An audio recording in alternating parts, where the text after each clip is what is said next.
The title of the speech is Discarding Our Biggest Problem.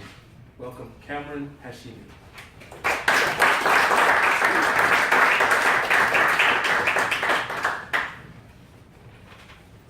You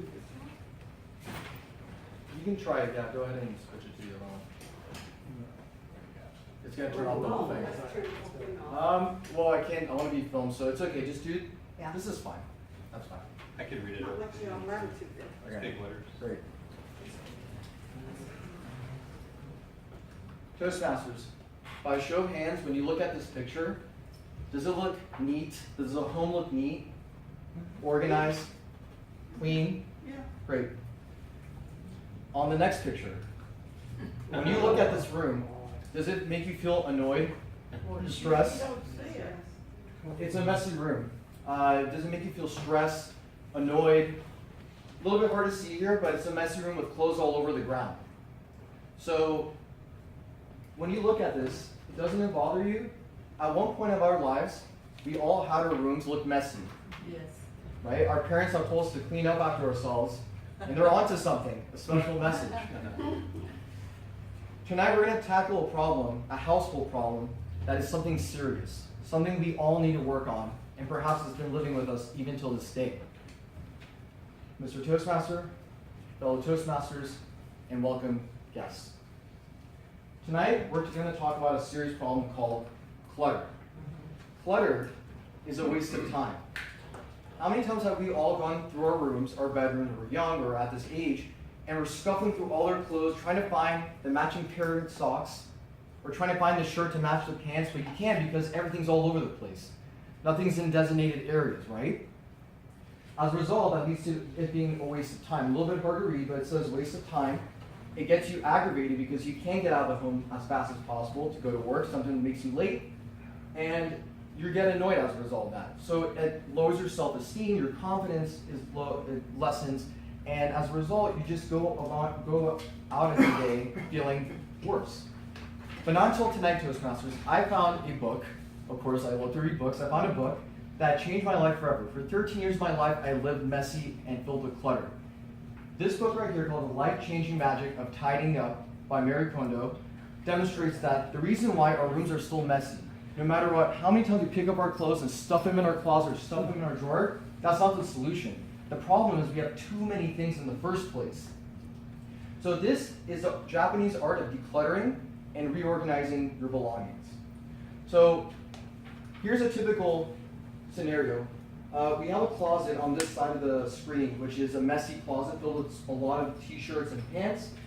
Here we have a more clean closet, and the reason why is because we went ahead by getting rid of the clothes that we don't wear anymore.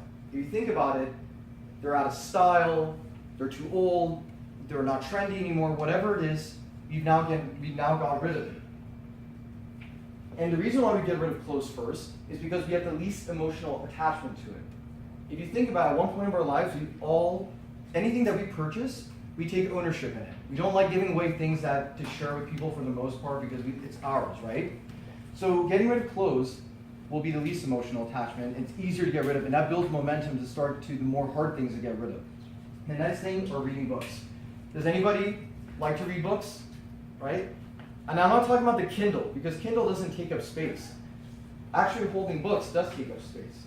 So if you look at this picture right here, this is a bookshelf filled with a lot of books, and this is a common scenario that happened to me, probably has happened to those of you who like to read. You buy a book, you tell yourself, I'm going to read this next week. 1 month later, still haven't read it. 3 months later, you still haven't read it. 6 months later, not close. A year, forget it. You're not going to read it. So as a result, get rid of the books that you haven't read yet.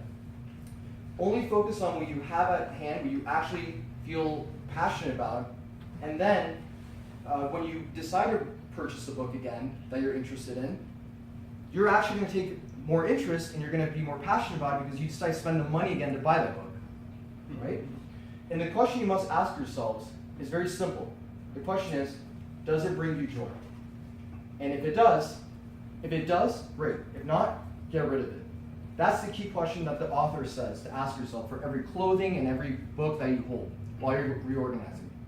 Now, if you Toastmasters decide not to buy the book tonight, because tonight the plan is to buy the book when you all leave and go home. The life-changing magic of tidying up. And you must ask yourself that question, does it bring you joy? If it doesn't, and you decide not to listen to me and think that my speech is a complete waste of time, you may result into this.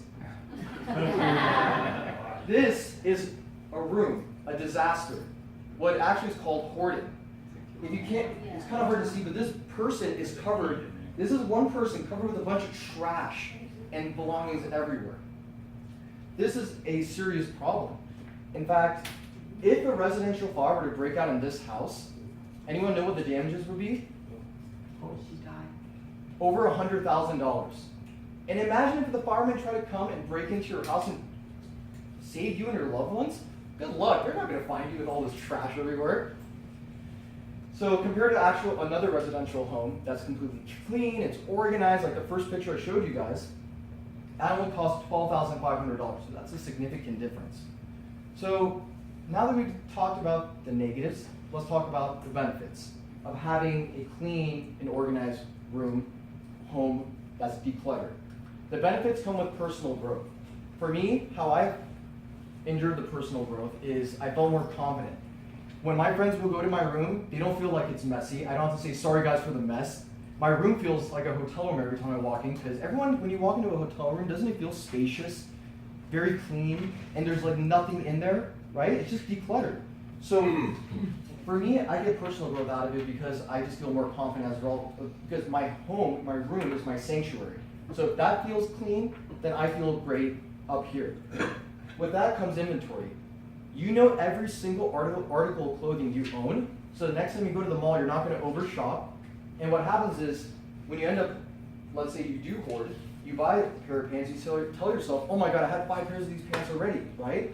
And they're all over the place. But with this case, you have exact inventory of every single thing you own. So the next time you go to the mall, you say, I don't need that.